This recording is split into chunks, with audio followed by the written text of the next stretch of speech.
But before we start, I'd like to ask for your help. I just prepared a few questions for you that will help us to shape our today's conversation. Please scan this QR code. Can you switch on the QR code on the top?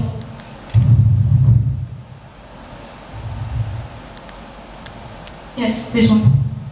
Please scan this QR code and it will lead you to the website and you can answer the questions and your answers will be visible on the screen.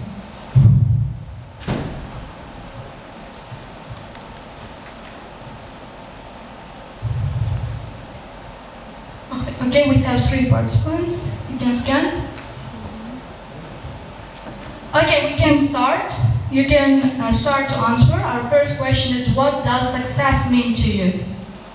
You can write down your answers. Okay, for someone it's health, for someone it's money. Yeah, money is also part of success, I guess. For someone it's freedom, for someone it's быть счастливым, respect, soul connect, family, of course, wealth, soul connect. Good. So interesting. I'll say it. Быть лучшим, да. Friendship. Okay, so interesting answers. And we can turn to the next question. Our second question is, what stops young people from taking risks the most? What do you think?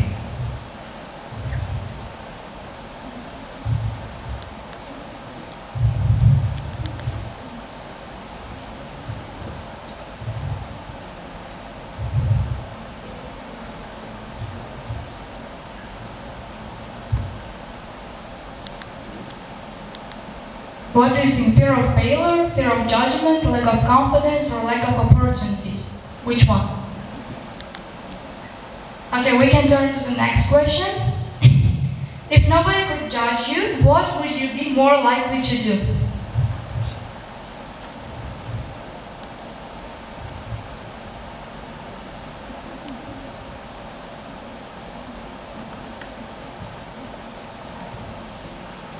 Stop work? Okay, we can start our conversation. And now let's talk about the results we just saw on the screen. And many of us have stayed silent even when we knew the answer, and many of us would be more willing to speak up if nobody judged us, like share ideas confidently or apply for opportunities. And the main reason is not taking risks, is not lack of confidence or abilities, but it's fear of failure or judgment. And looking at these answers, something interesting becomes clear. Most of us already know that failure is important for success. We hear it all the time, we read quotes about it, and we admire successful people who talk about it. Yet, we still avoid opportunities, stay silent, and hesitate to take risks. So, my question for you, if we understand that failure is necessary, why are we so afraid of it? I don't think our generation is afraid of failure. I think our generation is afraid of being seen failing. And that is a very different problem. So, think about the difference between our generation and previous generations. In the past, if someone made a mistake, only few people knew about it. Maybe their classmates saw it, maybe their family, the audience was small. But today, everything can be recorded, shared, remembered, and compared. And we are the first generation who learned how to perform before we learned how to fail. We grew up creating profiles, posting achievements, counting likes, and comparing ourselves to people we have never even met. And we constantly see the highlights, these kind of highlights of people's lives, while living through the ordinary moments of our own. And when we open social media, we see success looks like this. So easy, yeah? We see acceptance letters from top universities, businesses started by teenagers, achievements, awards, scholarships. But what we don't see are the dozens of rejections behind them. So, let me show you a real example. This is one of my teachers. She's sitting here, by the way. And as you can see, she was accepted to one program at Coventry University in Switzerland, and it was fully funded. When we see something like this, our first thought would be, wow, she's successful. And yes, we are right, but there is something missing behind this picture. We don't see applications that were rejected. Do you want to see them? So, we regret to inform you haven't been selected. We regret to inform you haven't been selected. We are unable to offer you a position. No. Unfortunately, no. No. No. Still waiting till the end, but it's endless. And we regret to inform you that we don't have a space for you. So, if you are ready, and if you are tolerant enough to accept these kind of rejections, it will lead you to accept those letters, like in the first picture. But our real problem is, we think successful people as her were born successful, and they won't fail. Because we only see the result, not the process. And this is how exactly social media works. We see achievements, not the struggle behind them. Acceptance letters, not the rejections. And the success, not the failure that made it possible.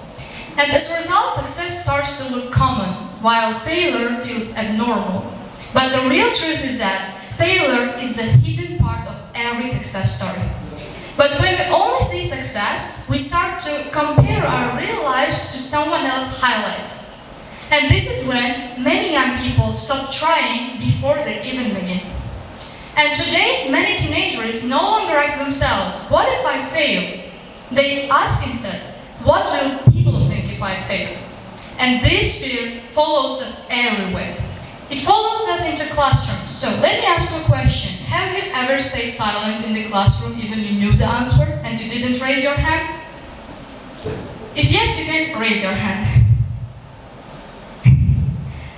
But I think many of you, even now, afraid of being judged, I guess. You didn't raise your hand. But I know the answer. Everyone experienced that moment. And in that moment, learning was not our priority. Protecting our image was. We didn't raise our hand, not because we didn't know the answer, but because there was a small chance that we could be wrong. So we just looking smart over becoming smarter. And this fear follows us into opportunities as well.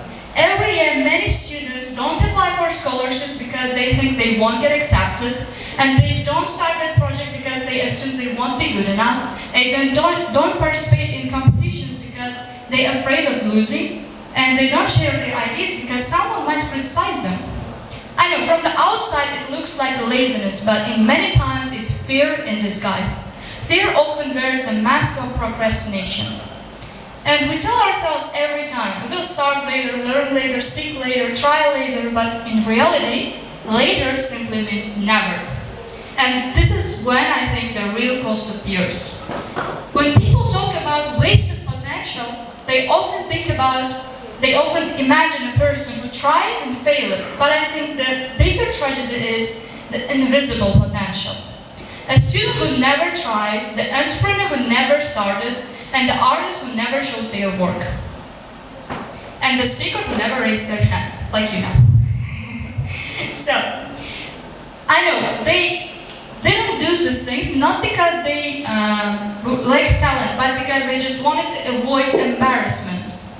For a long time, I thought confidence came before action. I thought successful people somehow knew that they would succeed before they started. But my own experiences taught me something different. So let me tell you about a student from a remote village school, a student who had never met anyone studying abroad and didn't even know what IELTS or this kind of international certifications was. So if you had told her that one day she would apply to international universities like Bristol, Arizona or construction in Germany and she would be accepted, she wouldn't have believed you probably. Not because she wasn't capable, but because the idea felt too distant to even imagine. So, what do you think? Do you think a student like that would dare to take risks and would she apply to opportunities she knew nothing about?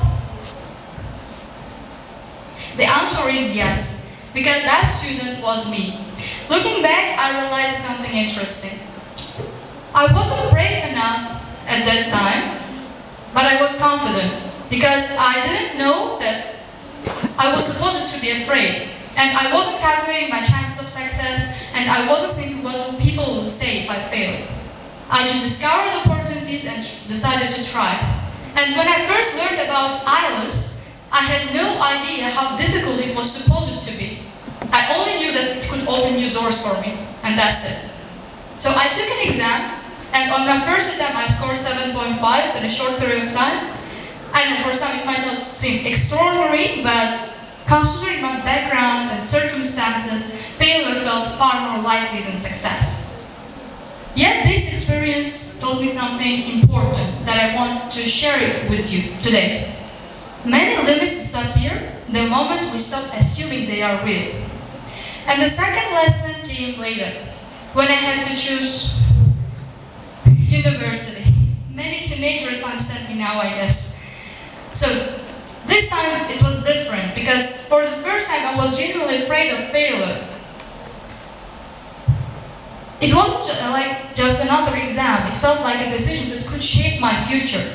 I chose a university, it wasn't an international one, but after a month I realized I wasn't in the environment I needed. I wondered if I had made the wrong decision, I questioned myself, and at the first time I saw it as a failure. But a few weeks later, I received an invitation to an interview for Coventry University. It's a British university, and they found me through the university I was studying at that time. I attended the interview, showed my certifications, and passed it, and received an acceptance letter. Looking back, now I don't see that early experience as a failure. I see it as a step that brought me exactly where I needed to be. And this is why I believe many of us misunderstand failure. We think it's opposite of success, but in reality it's part of success. Failure teaches us, tests us, redirects us, and sometimes prepares us for the opportunities that we couldn't have reached otherwise. And most importantly, it proves that we had the courage to try. Because in a generation that is increasingly afraid of being seen failing, maybe the real achievement is not succeeding every time.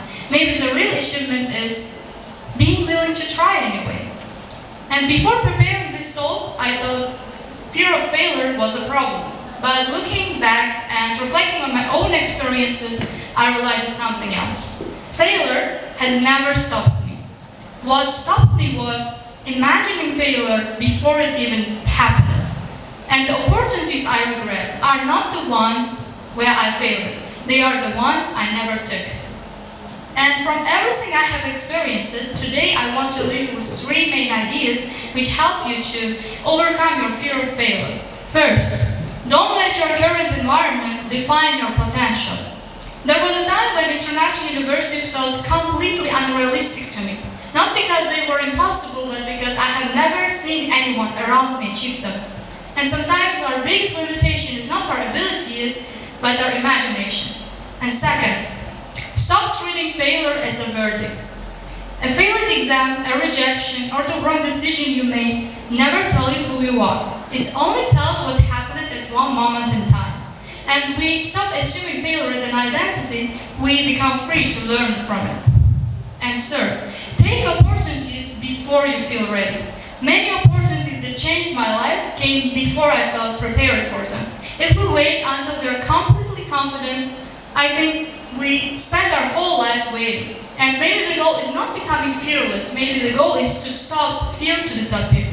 Stop waiting fear to disappear, because fear always be there. And years from now, I don't think we will remember every mistake we made. We always remember the opportunities we were too afraid to take. So don't let the fear of being seen failing to stop you from becoming the person you could be. Thank you for listening and for your honesty.